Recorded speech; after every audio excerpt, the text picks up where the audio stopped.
Hoi, this is a beginner guide for the Sandworm that will help you clear the raid, especially for less coordinated groups that are maybe doing it for the first time. Min-maxing and speedrunning techniques may be mentioned on the side here and there, but they will not be the main focus. To avoid the guide being nearly an hour long, it will be split into different parts for different roles. This part is the part that applies for everyone, because today we're going to talk about the general advice for the raid and how it works in general. We'll go over the basics of gearing and also how different phases of the raid itself work. Let's jump right into gear.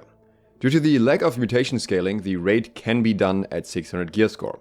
However, having the additional stats from 625 gear score, at least on your weapons, is helpful because you simply deal more damage.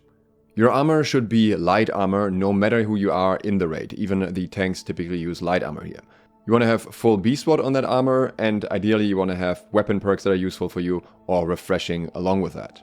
If you are crafting armor yourself, I would recommend physical weighted armor, so Shadewalker, as acid damage isn't reduced by armor, only by beast ward, so the elemental damage in this fight is pretty much irrelevant for armor. This is also the reason why even tanks prefer light armor here, because mobility is much more important than a high armor value. When it comes to gems, there are multiple approaches to the fight, and depending on that you have to gear differently in that regard. For a beginner raid, I would recommend full Jasper for everyone who is in melee range of the Sandworm, and Chitin padding for everyone who is outside of melee range. Your amulet should have strike protection and health. Your ring should have whatever damage perks are most suitable for you. For many weapons here, bloodletting is very useful. Your earring should have beloved unless you're a tank. Refreshing Toast can be useful, especially if you're playing on the pads, but isn't strictly necessary for most other players. Your weapons should have Beastbane and Vicious, or whatever your weapon equivalent of Vicious is, so for example, this could also be Transient Strikes. The gem for your weapons is typically Cut Pristine Diamond. You can use a dot Runeglass version here, but keep in mind that they don't stack across the raid. I will link you another video on team composition at a later point, but make sure that your weapons across the raid have a good mix of different rends. Keep in mind that rends are only 50% effective in this situation, so you need to reach double the normal rend cap. When it comes to your attributes, almost everyone in the raid should be running as little constitution as possible. This is due to the raid being more difficult the longer it takes. The incoming damage for most players is minimal. Exceptions here are the healers, tanks and range DPS on the pads who can run some more constitution, since for them it's more important to clear the mechanics consistently than to deal the highest amount of damage. The raid actually has certain mechanics that scale with percentage health, so the more health you have, the more damage you take. When it comes to the roles, you typically have one tank, an off tank, a healer that primarily heals the main tank, an off healer that is really more of a DPS that occasionally throws a sacred when needed. You have 4 ranged players that are responsible for the pads, that step on the pads to activate the colors. You need a lot of melee DPS and some melee debuffers. And now let's begin with the fight. The first phase is phase 0, the pre-phase and color mechanic. This phase only happens once when you first enter the instance itself. What you want to do here is clear all of the ads except the Wurmsign Nephilim, which from here on out will be referred to as two-hander as well, because he's holding a two-handed sword. Here you want to familiarize yourself with the colors or pad mechanic, because it's a very easy way to learn it. Everyone else should also have a look at this so they can help out as backups if one of the pad players goes down.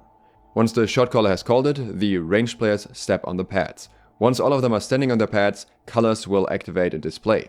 The shot caller then calls the colors from left to right or right to left, whatever you agree on, and the ranged players select the correct color for their own pad. This provides the entire raid with a stamina break buff. This buff is visible on your buff bar and also surrounds your character with yellow trails around their arms and legs. Once this buff is activated, the two-hander's shield can be broken, and you want to kill the two-hander and start beating the drum. If you're a melee DPS, you want to pick up the sword on the ground that is dropped by the two-hander. This provides you with a stacking absorption rend on the boss, which is separate from normal rends, and also with a 25% self-empower for thrust, slash and strike damage. It is a core mechanic of the fight, and you will be picking up the sword multiple times throughout the fight. If your build naturally reaches empower cap, for example with sword and shield or with greatsword, you don't need to pick up the sword. The absorption rend applied by the buff is raid-wide, it is only the empower that matters for yourself. Once the drum has been beaten sufficiently, the boss will spawn. If you get the timing down, you can actually dodge or grid the initial knockdown attack from the boss, but it doesn't do much damage anyways. This leads us into phase 1, throw more dots. The boss stays in place and can be attacked throughout this entire phase. The phase is always roughly equally long with some variation for specific longer animations, and the main goal is to do as much damage as possible in this phase, since it's the easiest phase of the fight when done correctly. The boss has various different attacks. The first one is the double head swipe. How this phase generally plays out depends on where the tank is. If the tank is close to the boss will frequently do the double melee swipe attack that deals reasonable amounts of damage, especially if you don't have full strike protection. While it won't one-shot you by itself, the second hit from it should always be dodged, blocked, or you should use a pot beforehand so you can survive it well. However, if the tank is range tanking and far away enough from the boss, the Sandworm won't use this attack at all, so depending on the positioning of your tank, you will never see this attack. The next attack is Acid Spew. The boss will spew an acid trail across the ground, targeting the player that currently has aggro. This should always be targeted at the main tank unless somebody somehow steals the aggro. The trail has an obvious warning and can be dodged, so if you see green under you, dodge to the side.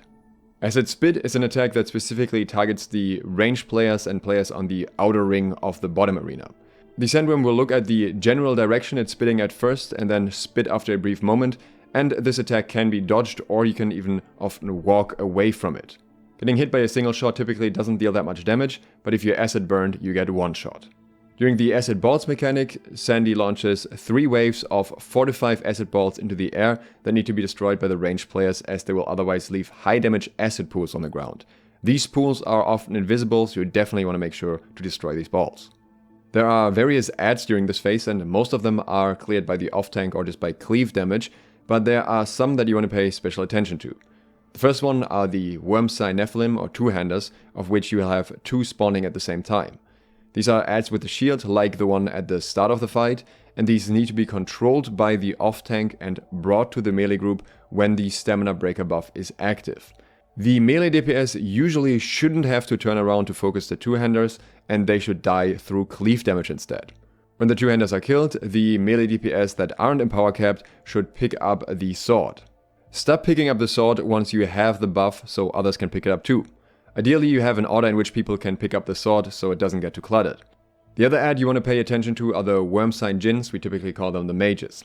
This is a low HP mob with a ranged projectile that lingers, pulls people in, and can instantly cause full death instead of just downing you. It's a very frustrating bug when it happens. So you definitely want to assign some players to kill these with ranged attacks, as they can interrupt your DPS and also your sword pickups quite a lot. Typically, the best players to focus these are your pad players as well as rapier ice gauntlet users, because they can just put their ice storm on them. When one of them is causing problems, make sure to call out the location, because the ranged players on pads can often not see them unless they know. By the way, if you found the information so far helpful, then you can help me a lot by subscribing to the channel, maybe leaving a like on this video, and if you want to support me even further, you can do that on Patreon and get some early trading tips in return.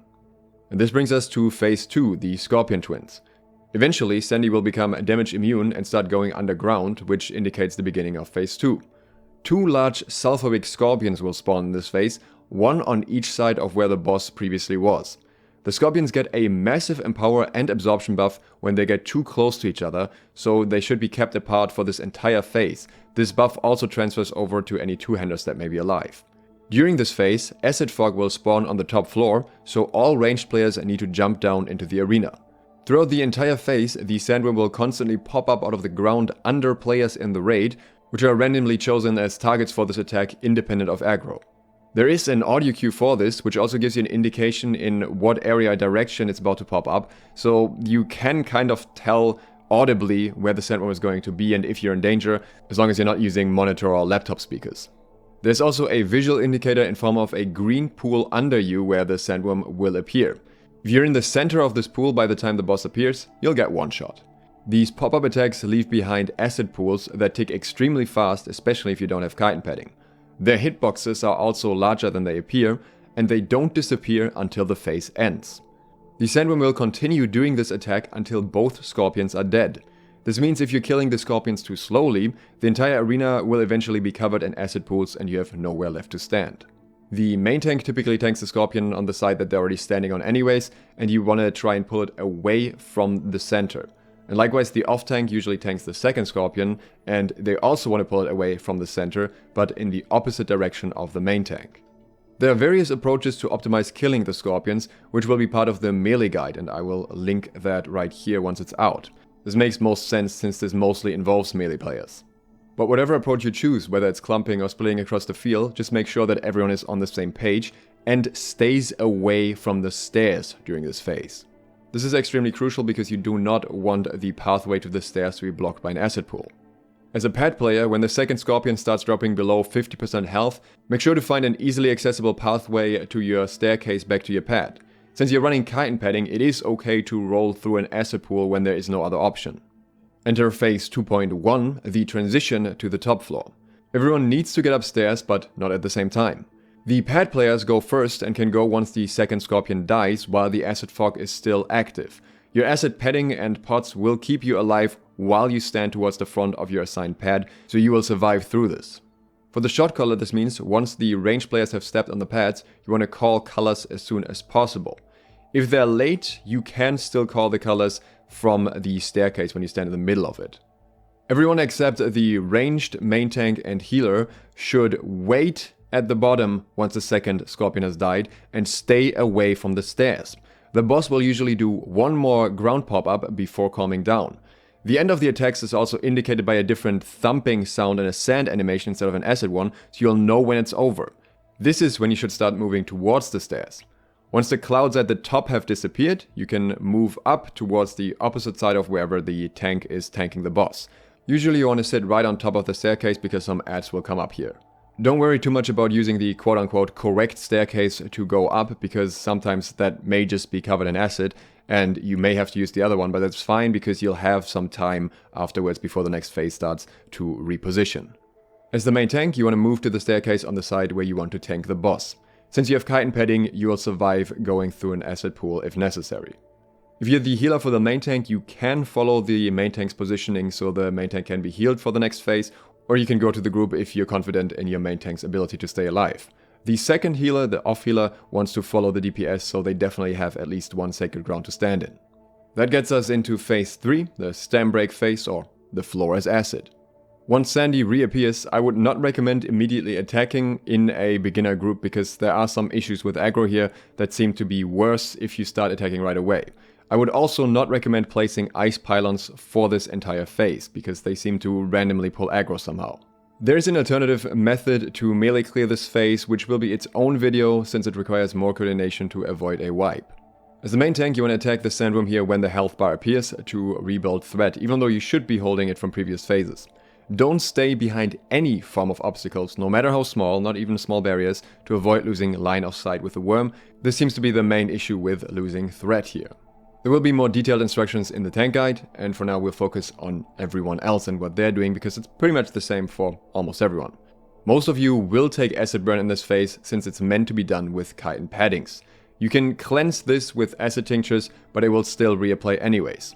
Stalwart Hardwood of Firestorm can also cleanse the acid burn and even cleanses it from allies around you that it passes through. However, I could imagine this being fixed in the future like they did with Purifying Toast because technically the acid burn isn't a debuff and it shouldn't be cleansed by this. In a beginner group, once the stamina bar appears on the boss, wait for a very brief moment, make sure that the boss is aiming towards the tank before you start attacking. Then start using heavy ranged attacks on the boss once he is attacking the tank. Also use high stamina damage abilities like for example penetrating shot on the bow. You need to right click, aim and hold to use heavy attacks with a bow in case you aren't aware. Aim towards the bottom of the Sandworm's body since this part moves the least and he can't be headshot anyways. If the boss turns towards you or just in your general direction, you need to time your dodges. He will likely spit at you. He will somewhat bob his head forward and then launch those projectiles very quickly, which you absolutely want to dodge. They can also be avoided by running to the side without dodging, but I personally found this more risky and only use it as a last resort if I'm out of stamina. In one set of animations he'll fire up to 3 projectiles in a row and then usually goes back to attacking the tank, though not always. Sometimes he will do the same animation on you again. The projectiles don't do that much damage by themselves, but you're a guaranteed one-shot kill if you have acid burn, which you likely have at this point. You can also pop an acid tincture the moment he starts looking at you, but you still want to dodge because he can sometimes hit you with 3 projectiles at once, which would still result in a one-shot. Do not revive people during this phase unless you don't have a ranged weapon. Breaking the boss's stamina is the highest priority since it stops them from spitting further, and you have sufficient time to revive people afterwards. This phase seems to have some RNG when it comes to who he chooses to target, and can sometimes end up with an unlucky wipe after too many spits. This even happens to experienced teams, so don't get too frustrated if it happens to your team once or twice. Towards the end of this phase, multiple waves of scorpions will spawn. Again, breaking the boss's stamina is your priority. Use hard runes, especially detonate, to kill the scorpions without targeting them, or at best drop an ice storm on them. If you don't have a ranged weapon, then use your CC and damage to hold off the scorpions, so the ranged players can deal damage to the boss. Once the stamina is broken, you especially want to be ready as a ranged player. The next Sandworm attack will be acid balls, so be ready to immediately clear these, since a lot more people are at risk of getting hit at this moment, and you may have some of your pet players being down. As for everyone else, once the stamina is broken, revive downed players. Possibly help out with the acid balls here if needed. The Sandworm does a big head swipe here. For less experienced groups, it's advisable to simply wait out the swipe before jumping back to the ground. You can either drop some AoE on the way to clear out the remaining scorpions, or drag them directly to the group at the boss so they die to cleave damage. At this point, for the most part, the fight repeats from phase 1. The Sandworm does gain a stacking and power buff that increases with every cycle of these phases, so after every stamina break he will be more empowered. There is an additional 4th phase though, the bombs phase. This is a special phase that only starts happening after the second phase 3, so after the stamina break has happened for the second time, and only after the boss's health is below approximately 40%. This phase can be avoided entirely with sufficient DPS. If you manage to kill the boss in a single stamina break, so with 2 phase 1s, then you're not going to see this at all. But if you get to see it, it is as follows. After the boss's stamina is broken, he will now briefly go underground. When he pops back up, he launches bombs that need to be mined within 12 seconds since they'll otherwise detonate. This should usually be done by melee DPS players that aren't responsible for debuffs on the boss, since they're the least occupied with other things. But even if you're another role and you see a bomb near you, just mine it. Typically the ones at the top get mined first because they're a bit safer to mine, and you do that before jumping down. If they are not mined, the detonation will hit players across the entire raid and not only deal damage but also CC them. The detonation can technically be dodged, and you can also survive at least one bomb explosion, but ideally you just want to clear them all and not even risk it. You aren't supposed to be able to mine these without the stamina breaker buff.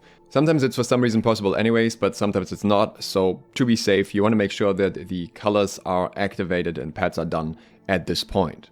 This means that pad players should return to the pads as soon as possible after the stamina break, also still paying attention to the acid balls, but making sure that they be able to get the buff up so that people can mine the bombs.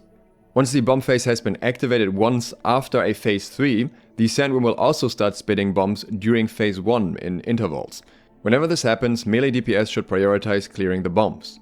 So now you know about the mechanics of the fight, but you don't fully know what you are specifically supposed to do yet. That is what will be in a playlist that I'll link right here, and the videos will be coming out over the next days with a specific guide for melee and healers, for pad players, for tanks and off-tanks, as well as information about general raid composition and alternative strategies that can speed up the raid. If you want to see these videos as they come out, consider subscribing and clicking the bell. There will also be some more guides for specific weapon setups for the Sandworm. I also have some additional resources for you here. Exam made a guide that discusses the rostering for the raid. The language is not quite as PG as what I use here, but that one is definitely a very good baseline, though we have since updated our roster a fair bit, so I can discuss that in the future. Our main tank, SuperOmega, also made a pad tanking guide, which when you watch it may sound like a parody, but the information is actually correct. I'd like to thank my patrons for making videos like this possible with their support. If you'd like to support me as well, link will be somewhere around here. And I especially want to thank the people that helped me make this guide as well. First of all, I'd like to thank XR for letting me be part of his raid and for organizing everything. And also, I'd like to thank Hrodgir, SuperOmega, Biggie, Hogs, and Lord Miguel for giving me feedback on this guide. I'd also like to thank Rhzolen, Sherlock, Gnome, Superlative, and MasterChef for providing me with additional footage for this video. Last but not least, thank you for watching. SLOTH, out.